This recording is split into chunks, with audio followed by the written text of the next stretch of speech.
বিসিবির পরিচালনা পর্ষদের জরুরি সভা ২১ আগস্ট। অবাক করার মতো ব্যাপার হচ্ছে, সভার ভেন্যু বিসিবি কার্যালয় নয়, বরং সচিবালয়ে অবস্থিত যুব ও ক্রীড়া মন্ত্রণালয়ের কনফারেন্স রুম। ক্রিকেট বোর্ডের সরকারি হস্তক্ষেপের ব্যাপারে আইসিসির কড়া নিয়ম, সে নিয়ম ভঙ্গ হলে নেমে আসতে পারেন নিষেধাজ্ঞাও। তাহলে কেন এই সিদ্ধান্ত? সরকার বদলের পর থেকেই বিসিবিতে পরিবর্তনের আভাস। জানা গেছে ২১ আগস্টের বোর্ড সভায় ভিডিও কলে উপস্থিত থাকার কথা আছে সভাপতি নাজমুল হাসান পাপনের। এমনকি একই দিনে পদত্যাগ করতে পারেন পাপন সহ বিসিবির পরিচালনা পর্ষদের বড় একটা অংশ।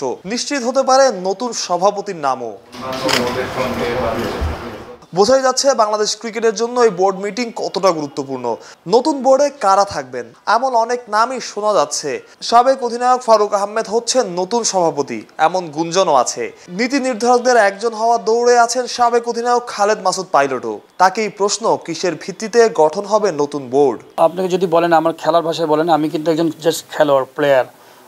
টিম সিলেকশন করবেন হচ্ছে কীভাবে করবেন, কোন ক্রাইটেরিয়া করবেন, আমার মনে হয় আপনারা বুঝতে পারছেন যে যেহেতু উপরে ম্যানেজমেন্ট কমিটি আছেন, আমাদের স্পোর্টস মিনিস্ট্রি আছেন, তারাই হয়তো, বা এনএসসি যারা আছেন, যারা এগুলো দায়িত্বে আছেন, তারাই হয়তো চিন্তা ভাবনা করবেন যে আসলে কোন কোন প্লেয়ারকে কীভাবে ইউজ করবেন। আলটিমেটলি আমরা কিন্তু পলিসি মেকার না এই মুহূর্তের জন্য। আপনি আমাকে হয়তো বলেছেন যে কীভাবে প্রক্রিয়াতে আপনি কীভাবে আসবেন, এগুলোর সাথে আসলে আমাদের সাথে সম্পৃক্ত না। বিকজ আমরা হচ্ছে যে নলেজ আছে, আমরা হয়তো ক্রিকেট বোর্ডের যদি সুযোগ আসে আমরা ওইভাবে কাজ করবো, যে ক্রিকেট বোর্ডে কীভাবে কাজ করা যায়, ডেভেলপ কীভাবে করা যায়, ক্রিকেট বোর্ডে ক্রিকেট কারো উপরে নিয়ে যাওয়া যায়। কিন্তু কারা কারা আসবেন, কারা কারা বাদ যাবেন, এগুলোর সাথে আসলে আমরা পলিসি মেকিংয়ে না। আমি প্রথমে বলছি যে প্লেয়ার হিসেবে আমি খেলতে আসছি, কিন্তু আমি ম্যানেজমেন্ট হিসেবে না।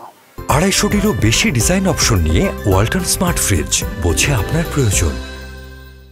ক্রিকেট বোর্ডে সরকারি হস্তক্ষেপে আইসিসির আছে সরাসরি নিষেধাজ্ঞা, তাই নতুন কমিটি গঠনে হতে হবে কৌশলী। কিন্তু খবর, মন্ত্রণালয়ে অনুষ্ঠিতব্য বোর্ড সভা নিয়ে খোদ পরিচালকদের মধ্যেই নাকি শঙ্কা আছে। তারা অনেকে নাকি অবাকও হয়েছেন। নিজেদের মধ্যে ওই একটাই প্রশ্ন, বোর্ড মিটিং কেন বিসিবিতে না হয়ে মন্ত্রণালয়ে?